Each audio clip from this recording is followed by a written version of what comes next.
ကောင်းတယ်ကွာဒီကောင်တွေငါကြည့်မရတာကြားပညာပေးခြင်းနေတာမင်းတို့လက်သွက်ပြီးစကားနေတဲ့လူအားကိုးနေတာစမ်းလာကွာငါကချိန်မှာလှုပ်တော့ဘယ်တော့ကြာ9 နှစ်ပါပေါ့9 နှစ်အတွင်းမှာငါမြင်ရတဲ့လောက်တော့မင်းရဲ့ဖြူစင်တဲ့သစ္စာတရားရဲ့ညီကိုစိတ်ဓာတ်ရဲ့ချိုက်တယ်မင်းကိုငါရဲ့တက်တော်ဆောင်ဖြစ်ကုန်မန်နေဂျာဖြစ်ပါခန့်မင်းဆိုရှုပ်ကိုမရတယ်ဗျာလူလေး3ယောက်ထိုးတော့ချင်းချင်းပြောနေချာတာခါဟဲ့မင်းငါညီဝမ်းခွဲဖြစ်ပြီးတွေ့တော့အားကိုးရတယ်ဟမ်ဟဲ့တို့လူ3ယောက်ကိုအလဲထိုးရတယ်ဒါပေမဲ့ဘယ်ကောင်ဆိုပတ်စံပြီးတော့ခိုင်းလို့ရတယ်လက်ကားကဝဲသားပြီးတော့လည်းစင်ရှိတာဒါရောပြောဟဲနေ့စောဝနာမင်းထွက်သွားကွာဟုတ်တယ်မင်းရတယ်မင်းမဟောညီဝမ်းခွဲဆိုပြီးဘဝင်မြင့်မို့ရတယ်ချန်တော့ဘောနာမင်းထွက်သွားလိုက်တော့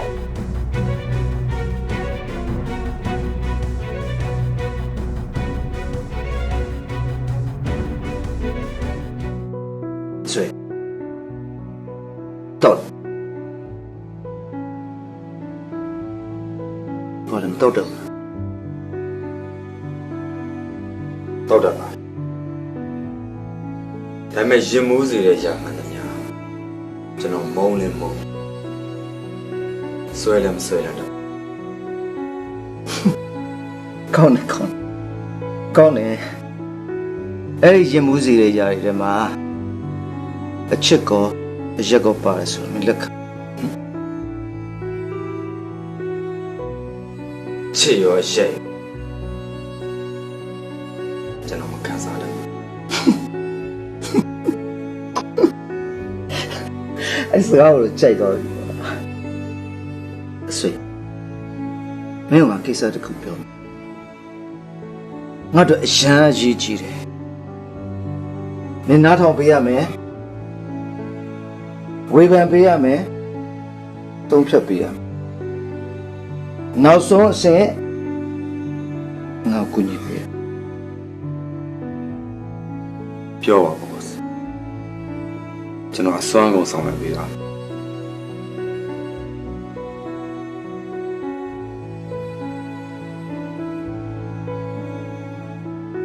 သူ့နာမည်အမင်းငါ့ကိုတော့ပူလောင်စေတဲ့နေမို့မထင်မှတ်တဲ့အချိန်လေးတစ်ခုအတွင်းမှာအချစ်ဆိုတော့တွေ့လိုက်ရတယ်ချစ်ဆိုတာအေဂျင့်နဲ့ဆိုတာပူလောင်နေဆိုတော့ငါခံစားလိုက်ရတယ်ငါ့ရှိရုံးမှာမကြီးပါဘူးပေါ့အချစ်နဲ့တွေ့တာပြောစရာကောင်းပါ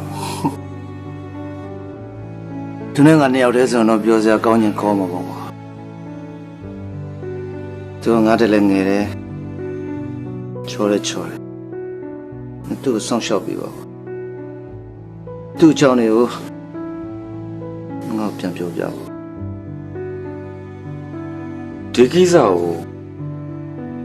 ဘော့ကဘာလို့ကိုယ်လည်းမကြိုးစားရလဲကြိုးစားတဲ့နာပေါ့ကွာအမှန်ကခီးတစ်ခုသွားစေရှိသေးတယ်သူ့ရဲ့သဘောထားမှန်ကိုလည်းငါမသိရသေးဘူးသူ့သဘောထားကိုသိပြီးမှပဲငါချင်းကပ်ချင်တယ်ကွာဒီကိစ္စငါမင်းကိုဘာဖြစ်လို့ရွှေ့ရသေးလဲကျွန်တော်မသိဘူးမမယုံကြည်စရာဆိုလို့မတယောက်ပါရှိငါစီကနေဆွဲထုတ်သွားမယ်လူအားလုံးရှင်းပြီစိတ်ချလို့ခိုင်းတာပေါ့ညောချစ်ဖို့ချစ်ဖို့ပါစားဖို့တဲ့အတီးဆိုတော့စားဖို့မကြိုးစားတာခေါ်မှာအဲ့အချစ်ဆိုတဲ့အတီးကကြည့်ရတာကောင်းသလားစားဆိုဒါမှမဟုတ်အဲ့အတီးကိုစားကြည့်ချင်တယ် ကျွန်တော်ဆိုရင်တော့ယုံမိမှသိကြတယ် ဟုတ်ပါပြီကွာအခုဒီကိစ္စကိုမင်းကအပ်ပြီးသွားပြီဆိုတော့မင်းကအမြဲတမ်းဆက်သွယ်မယ်မင်းစီကသူနဲ့ပတ်သက်ပြီးသတင်းကောင်းကြားချင် စိတ်ကြပါ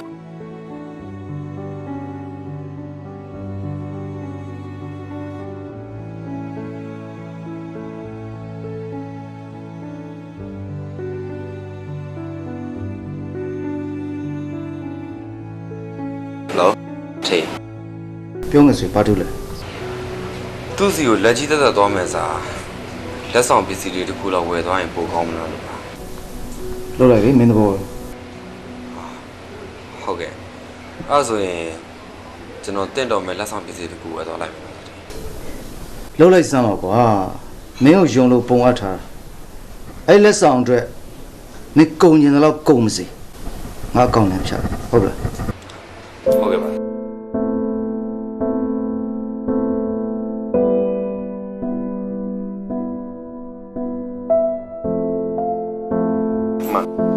No ဒီမီးလေးပါခဲ့တော့ ဦ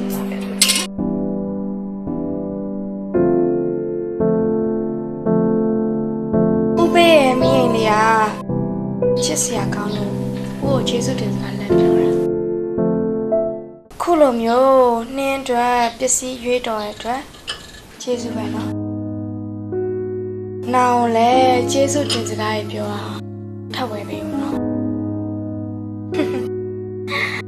ချစ်စရာကောင်းတဲ့ပစ္စည်းဆိုရင်နှင်းကချစ်တတ်တယ်ဆိုတာဦးလည်းသိရတာနဲ့ကွာโอเคလေပစ္စည်းလာပို့ရလို့နှင်းပြန်လွှတ်လိုက်တော့မယ်နော်သူ့ပုံကြည့်ရတာပစ္စည်းလာပို့ပြီးရတယ်ပြန်ချင်နေတဲ့ပုံပဲဦးဆောင်ခိုင်းလို့သာတောင်းဝင်ရစောင့်နေရပုံပေါ့အဲ့ဆိုတာပဲလေပွားရပြီမင်းပြန်နေတာအော်ဟောင်းရတယ်ခက်လိုက်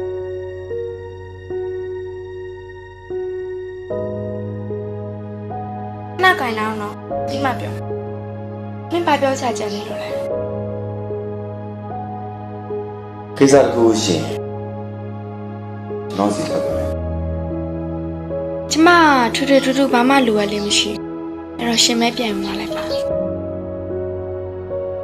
ဒီကောက်ထားခဲ့ရမှာကျွန်တော်လည်းကောင်း ရှင်ကဦးရဲ့တတ်တော်ကြောက်လား ဝင်နေပါ ဒါဆိုကျမဝင်တော့ရှင်ထမ်းကြမလို့ဦးရဲ့ဝင်ထမ်းကျင်နေဆိုရင်စပွဲပေါ်မှာတင်လာခဲ့လိုက်ရှင်တာဝန်ချေချောင်းကိုကျမစီကိုဦးပြန်လာရင်ပြောလိုက်မယ်ဟုတ်ပြီလား ကြည့်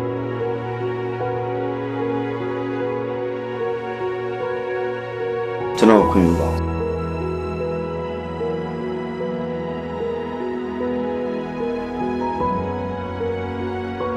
ကဲပြောလို့ရပြီ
မင်းရဲ့အကြောင်းတွေကိုတော့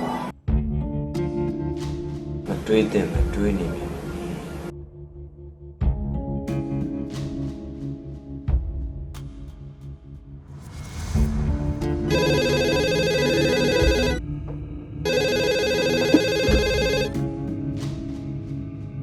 ဟယ်လို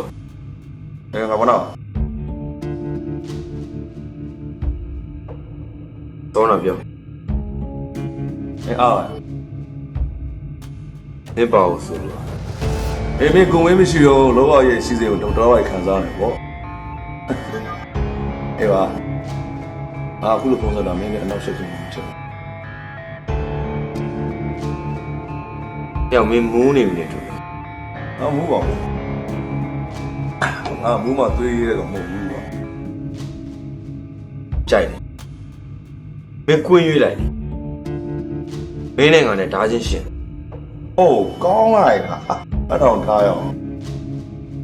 ဒါရှိရှင်ကိုပေါ့ကွာမင်းနဲ့ကအေးစစ်စစ်လေးစကားပြောဆွေးနေရပြောဒီစီးတယ်တော့လုံးဝကြိုက်ပါမင်းငါလက်ကိုလည်းကြိုက်မှာပါမရမင်းမကြိုက်ရင်တော့မကျွတ်သွားစေရအဲ့တော့ထားရအောင်ကဲနေရပြောမယ်ဆမ်မစီကိုဘာမှတောင်းတယ်ကွာမင်းတတိရှိချက်ချင်းလာရေးသလားမင်းဆောင်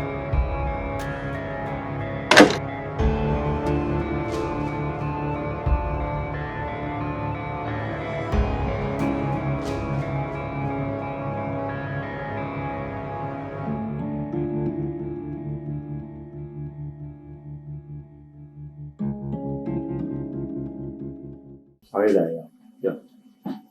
ရှင်မြင်လာရတာပဲစကားဖို့လို့ပြောနေမှာလူရင်းမလို့ဂူရူထဲမှာရှင်လေးနဲ့ကောင်အောင်းရမှုဆိုစကားပုံမကြောက်ဘူးမတလေးစံမို့မနာမလို့ဘယ်လူရင်းမပြောစမ်းအောင်ဟာဘယ်လူရင်းပြောလို့ဆိုရင်မင်းကိုမင်းပြရမှာမဟုတ်ဘူးဒီကိုမင်းနဲ့အဝေးရောက်ပြန်တယ်ရှင်းရမှာမြို့ကတော့ကြည့်လို့မရဘူးရောသိလားကြည့်လို့မရရင်လည်းမင်းနှလုံးမှိတ်ထားလိုက်ပါအခုတော့တင်ချင်းကြည့်ရမယ်တခင်ကနေရပေးလို့ဝေခေါက်သွားဟောင်းခွေဒီစီတိတဲ့နားလေလာကလေးအဲ့ငါမွေလည်းမဟုတ်ခွေးလည်းမဟုတ်လူနော်တလိမ့်ဆန်ကြောင်းလည်းငါမသိမင်းမှတ်ထားဖို့ဟာငါသူများမြောက်တိုင်းလည်းမမြောက်6တိုင်းနဲ့ငါမကြောက်တော့ဘူးမျိုးငါပြောဖို့ပါတယ်မကြိုက်တဲ့ဘူးရွှေတာပြီးမင်းလက်မျိုးဓာတ်နဲ့ထားငါလက်မျိုးဓာတ်နဲ့ပြီးထိုးနေမယ်ကွာမရှောင်ဘူးနော်မကြိုက်တဲ့ရှင်ပုံစံလား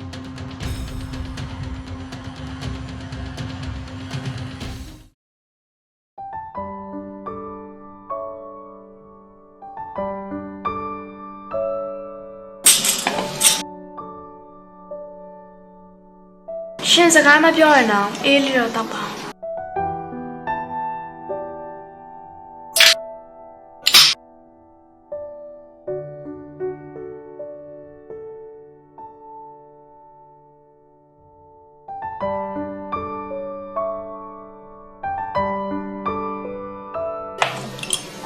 ဒါပြင်ပြေတော့မှာဒါပြင် shopping ထွက်မှာအကြောက်တော့ပါ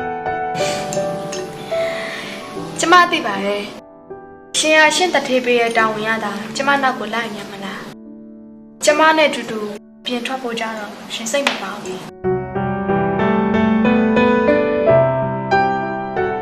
ရှင်တောက်နေလို့မရဘူးလားကျမစိတ်မဆိုးတတ်ပါဘူး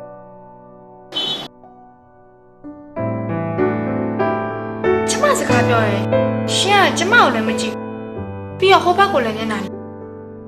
ပတ်ဝန်းကျင်မှာရှိရတဲ့လူတွေကကျမကိုဘယ်လိုမြင်ကြလဲတော်ကြအလိုမတူပဲယောက်ျားလေးတယောက်ကိုရီးစားစကားပြောနေလို့ထင်ကြမှာပေါ့အဲ့ဒါနဲ့ပဲကျမဟာလိုနေမိမနာဖို့ဖြစ်သွားတယ်ရှင်အခုလိုကြောက်ရတယ်ရည်တတ်တာပဲနော် ပြုံးဆိုတာလူတိုင်းနဲ့တဲ့ပါလေရှင်ပြုံးပြုံးလေးနေစမ်းပါ ကျွန်တော်မိန်းကလေးတယောက်နဲ့ခုလိုမျိုးတစ်ခါမှမထိုင်ဘူးဖြစ်မှာ နောက်ဆိုရင်တော့ရှင်ထိုင်တက်သွားမှာပါကျမကမကြာခဏဒီလိုပဲရှင်ကိုချိန်ပြီးတော့သွားမှာပဲလေဒါနဲ့ရှင်ကဦးရဲ့တက်တော်စားမှာ ဟုတ်ပါတယ် ကျမကြားဘူးတလောက်တော့ဦးရဲ့တပည့်ရဲမှာအဆွေးဆိုတာလည်းရဲစိတ်ရဲ့အနံဆုံးပဲဟာလား မဟုတ်တာဗျာကျွန်တော်စက်နှကောင်ခွတ်တော့မကြည့်ရပါဘူး ထားပါတော့လေဒါနဲ့ရှင်ဦးစီမှာအလုပ်လုပ်တာဘယ်လောက်ကြာပြီလဲ ငါနဲ့ပါ ဦးကြောင်ဘယ်လောက်လုပ်တည်လဲ တီးတဲ့လောက်တော့ကျွန်တော်သိပါတယ်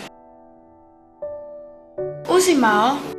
ဘယ်အချိန်ကြီးအလုပ်လုပ်ဖို့စိတ်ကူးတာလဲ လုံးတင်တဲ့ချိန်ဒီ ဦးကတော့ရှင်တော်တော်အားကိုးရနော်ရှင်ရော ရီမန်းချက်အတွက်တော့အားကိုးပါတယ်ခံယူချက်အတွက်ကတော့အမ ရှင်ပြောတဲ့စကားကြီးကျမသိပြီးနားမရှင် ကျွန်တော်ရဲ့အုံနောက်ကိုစပြီးတုံးချရမယ်လို့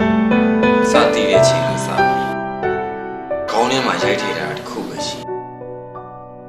အဲ့ဒါကျွန်တော်ချမ်းသာတယ်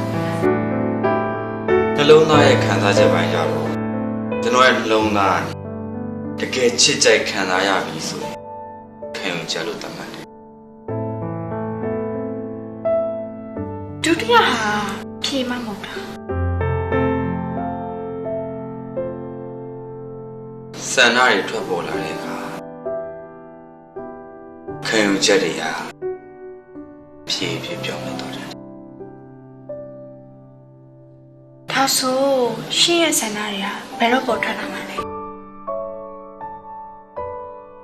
အဲ့ဒါပြောရခက်တာလားသမုဒ္ဒရာရည်ပင်တစ်ခုကိုကဲတစ်လုံးတုံးတစ်စင်အနုမြူမုံတစ်လုံးကျဲရုံကျမ်းပြင်ထီကိုလှုပ်ခတ်သွားတယ်သူပြော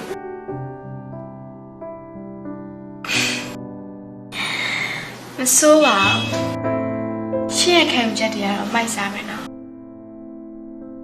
ဒါနဲ့ရှင်ဘာလဲကြောက်ပြရလဲ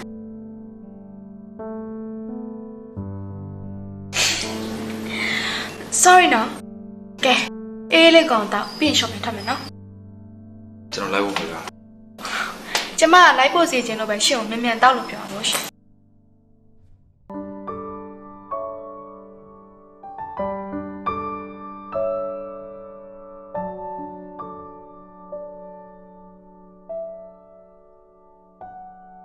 ဖြစ်နိုင်မယ်ဆိုလို့ရှိရင်ကျမကိုတငယ်ချင်းတယောက်လိုဆက်ဆံပါလားရှင်ခင်နိုင်မယ်ဆိုရင်ပေါ့လေ ဟုတ်ကဲ့ပါဟိုဒါနဲ့တထေးနဲ့ဘယ်လိုလုပ်ပြီးတည်ရလဲအော်တော်ရနော်ကျွန်တော်မိကုန်းပြန်ပြီးရုပ်သိမ်းပါ ရပါတယ်ရှင်မမေးပိုင်လို့ရှိပါတယ်ဒါမဲ့ကျမအဲ့မိကုန်းမမေးပါနဲ့လားဒီမိကုန်းရဲ့အဖြေကိုကျမမဖြေချင်လို့ပါပြီးတော့ကျမရှင်လိန်ညာပြီးတော့လည်းမပြောချင်ကျမတွေ့ခဲ့တဲ့လူတွေတိုင်းလိန်ညာပြီးပြောတတ်တယ်အဲ့လူတွေထဲမှာရှင်ကိုလည်းမပါစေချင်ဘူးရှင်တထေးနဲ့ကျမဘလို့တွေ့ခဲ့လဲဆိုတာရှင်မသိနိုင်ပေမဲ့ကျမသူ့ပေါ်ထားတဲ့သဘောထားကိုတော့ရှင်ရေးမိမှာပါ ကောင်းပါပြီခဏနော်အေးမိုးလေးပြောကောင်းငါခုချက်ရင်လာခဲ့ ရှင်မအရေးကြီးကိစ္စရှင်သွားတော့ကျမကိုအားမနာနဲ့ အဲ့ဆိုကျွန်တော်ခွင့်ပြုပါအောင်နော် ဟုတ်ကဲ့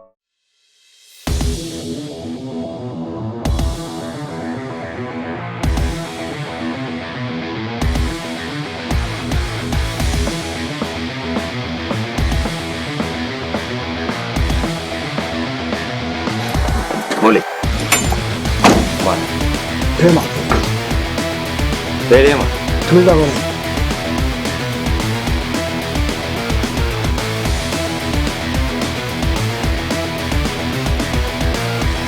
တော့တယ်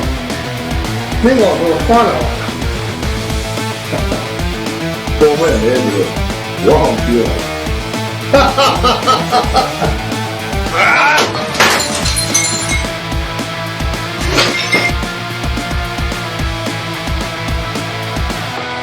မင်းကိုမောင်းထုတ်ဖို့လား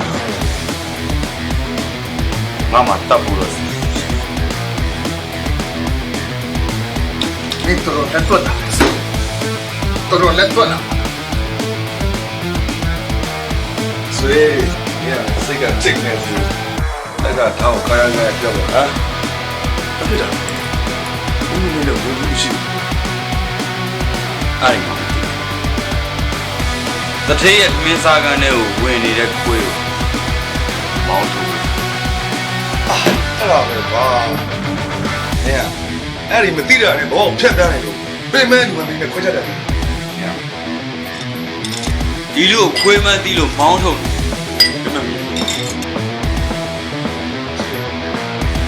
ဘောတက်ကကိုမင်းနဲ့စီးပွားပြန်နေဆို။ကျွန်တော်လည်းတရားဖြစ်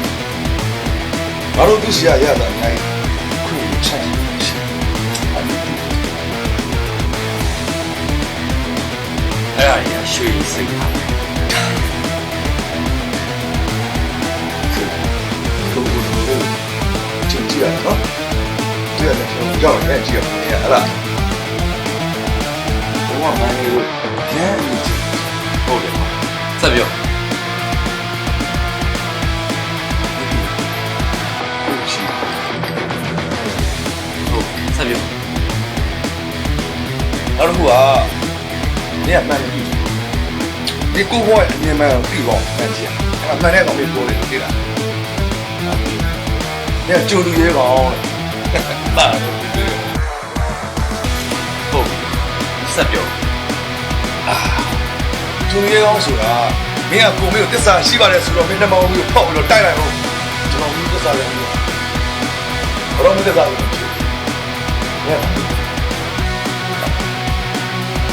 那面中没不让我的面对了，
ပြန်ပါဦးဘာလို့ပြန်မှာ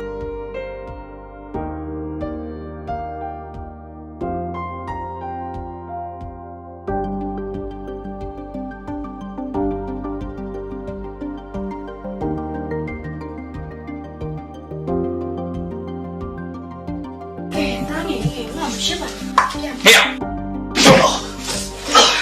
အဆွေ你这这样子哪边着？你别来着。 ဘေးရှူးနေတာဒီကောင်ကြီး သူငါ့ဘာလို့လုပ်နေလဲမစားနင်းလောက်ကနင်းတတိယတက်ကိုကောက်တယ်ငါ့ကိုကောက်လို့မဟုတ်ငါ့ကိုကောက်ခွင့်နဲ့ချားလို့ပြောတတ်လို့ငါမလို့ပြန်လိုက်တော့ အေးအဲ့ဒါငါရဲ့အလုပ် သိချာသိချာရင်နင်းတတိယဦးမဲမဟုတ်ငါစိတ်ကပ်လို့ဆို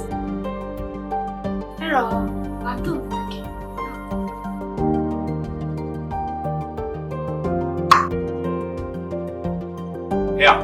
မင်းပြန်တော့နောက်တစ်ခါဒီလိုအခြေအနေမျိုးထပ်ဖြစ်ငါရဲ့ဒါမင်းရဲ့လေပြီးနဲ့ဝင်သွားမယ်ဟေးငါမင်းရဲ့သိမ့်မယ်မင်းမှတ်လားတော့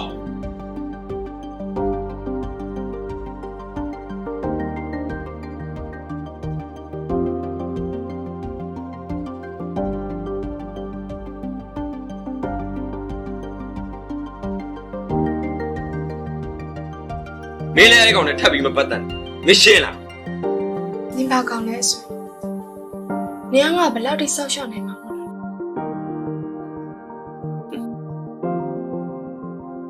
ငါတတိအတွက်ဆိုရင်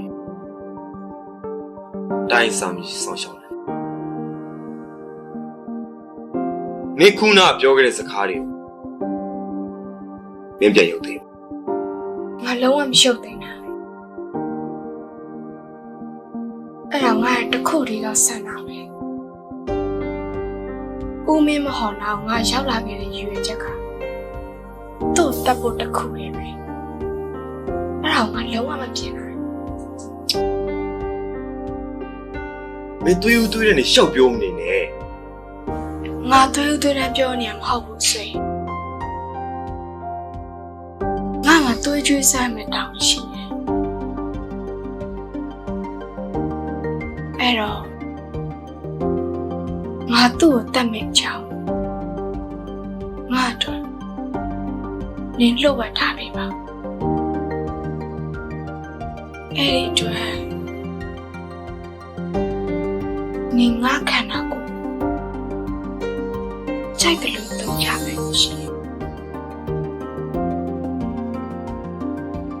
အဲ့ဒါငါစတေးရနော်စားခံတာမဟုတ်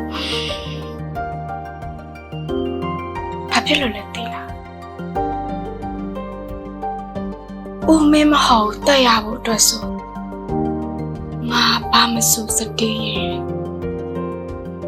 ရှင်းနေတော့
ကိစ္စ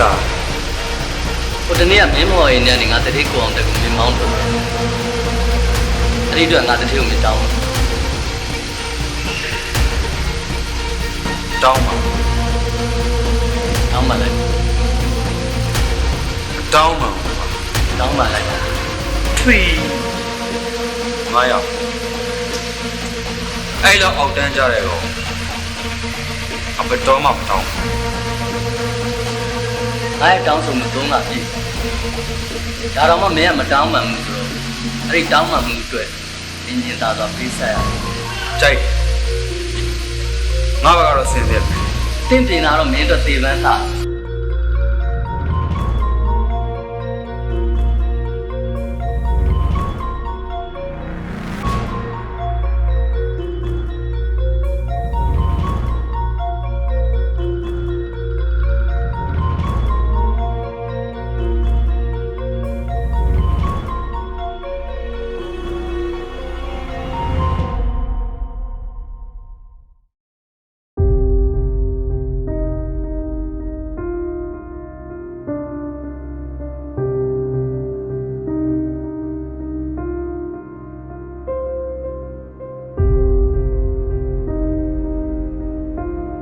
ချင်းလေးတွေပါထဖို့မယ်ထက် ပုံမှန်ပါပဲပေါ့ ငါမေးတာ2ရက်ချင်းငါတက်ပါထူလေ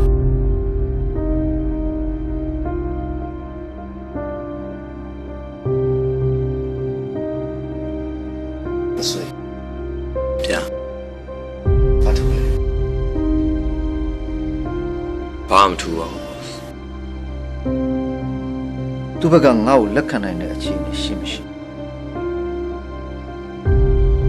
ကျွန်တော်အချိန်ယူပြီးတော့လေ့လာချင်ပါသေးတယ် မင်းသူ့ကိုဘယ်လိုမြင်လဲ တွေးပြီးတော့လျှို့ဝှက်တတ်တယ်လိုချင်တာတစ်ခုကိုရဖို့အတွက်ဘာမဆိုစတေးဖို့နဲ့ လှလဲလှရနော် အဲ့ဒါကျွန်တော်မြင်တဲ့အမြင်မဟုတ်ပါဘူး boss အဲကြောင့်မင်းကငါစိတ်ချတာဒီလိုလုပ်ကွာ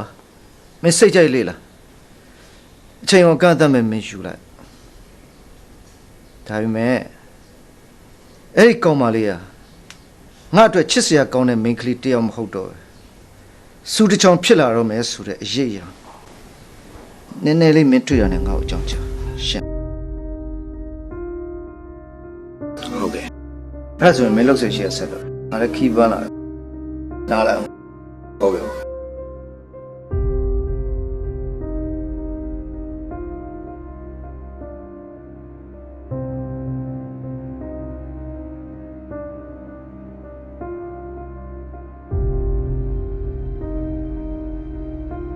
အဲ့ဒီ coffee ကွက်ထဲမှာအစိတ်ရှိတဲ့အဆွေဒီ coffee ကရှင်းစရာဦးမင်းမဟုတ်တိုက်မှာဒီဖြစ်ပျက်တွေကိုရှင်းမဖြစ်စေချင်မှုဆိုရင်အဲ့ဒီ coffee ကွက်ဘေးမှာရှိတဲ့ဓာတ်နဲ့ကျမကိုတတ်လိုက်ပါ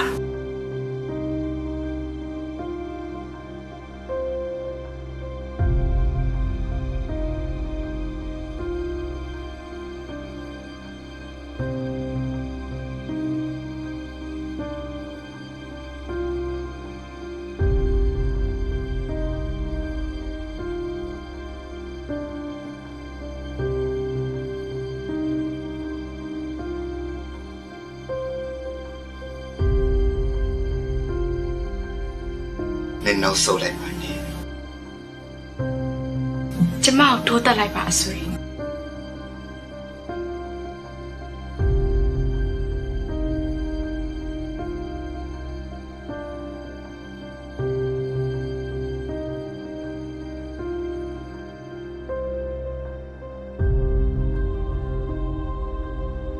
ဘာလုပ်နေလဲရှင်ကျမကိုတက်လိုက်လေ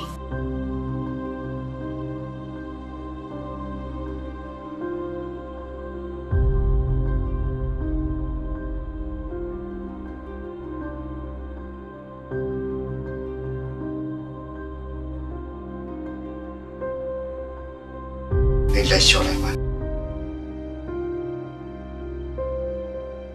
ဒီကိစ္စလွယ်တဲ့ကိစ္စ ရှင်ဘာဖြစ်နေရလဲကျမကိုတတ်ဆရာရှင်တတ်လိုက်ပါကျမကိုမတားနဲ့ကျမတော့သူ့တတ်မှာပဲ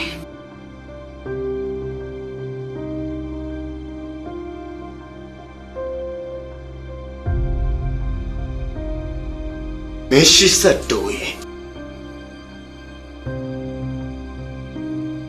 ငါရဲ့ဒါနင်းလက်မျိုးတွေကိုဝင်သွားမှာနော် ရှင်ဘာတွေးဝင်နေရလဲတတ်ရမှာရှင်လေမိဘနှစ်ပါးကိုတတ်ဥစ္စာပစ္စည်းတွေကိုယူအခုကျမကပါအပိုင်သိမ်းဖို့ကြံနေတဲ့လူကျမကမတတ်ရ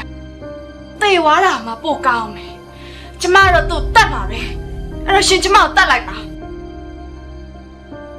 တတ်လေ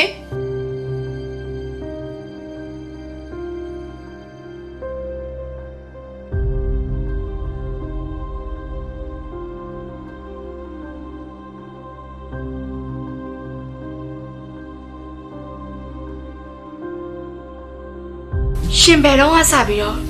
လူမတက်ရတော့တာလေ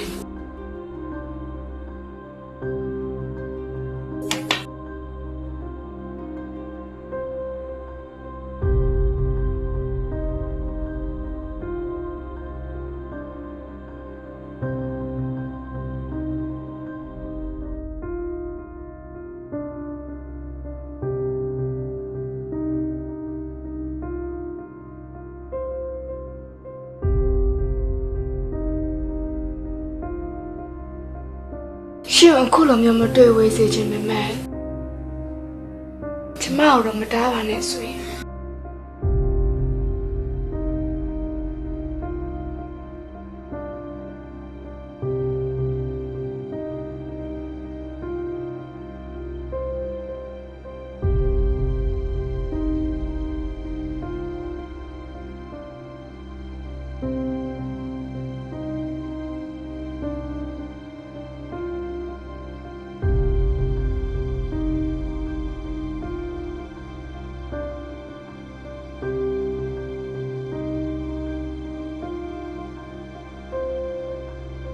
ထိုင်ရပါတယ်ကျွန်တော်ဒီတိုင်းပုံပြီးစီမင်းကဟိုရုပ်တရက်ကြီးတွေ့နေတယ်ဆိုဒီစား အကိစ္စမှမရှိပါဘူးဟိုရုပ်တရက်ကြီးတွေ့ချင်တာ တဲဟုတ်ပါလားမင်းဘာပြောချင် ထရီတူတူတော့ဘာမှပြောချင်မရှိဘူးနဲ့ဝိုင်းလက်ဆောင်တော့ချင်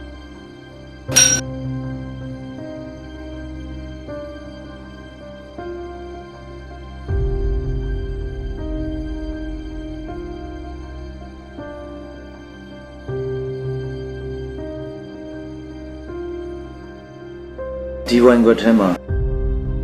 အစ်စ်တီပါနေ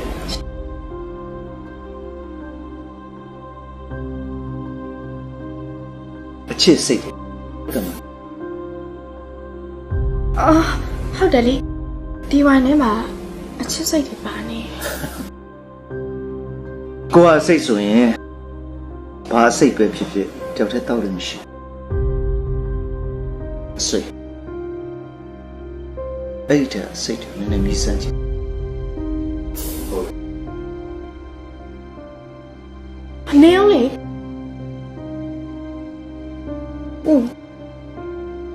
ဟောရီဝါရလေဦးနဲ့နင်းနဲ့နှစ်ယောက်တည်းတောက်ဖို့နှစ်ယောက်လောက်တာသူတောက်ဖို့မမဟုတ်တာဦးရဲ့ဟာ ကိုကဒီလိုပဲသူ့ကိုအမြဲတမ်းအမြည်ကျွေးနေကြရပါတယ်နင်းရဲ့ဆွေဝိုင်းမဲ့ဝချဟုတ်ကဲ့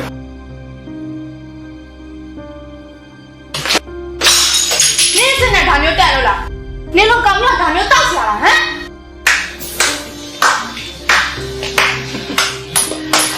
လှလိုက်တဲ့ကွယ်တေးလို့ရ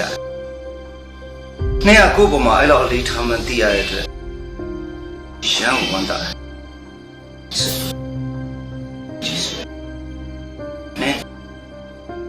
လုပ်လို့ရှိ ညနေဦးရဲ့ချိန်ကိုလုပ်ချင်ပူသွားတယ်ရှင် နင်တို့နေရစီမရှိ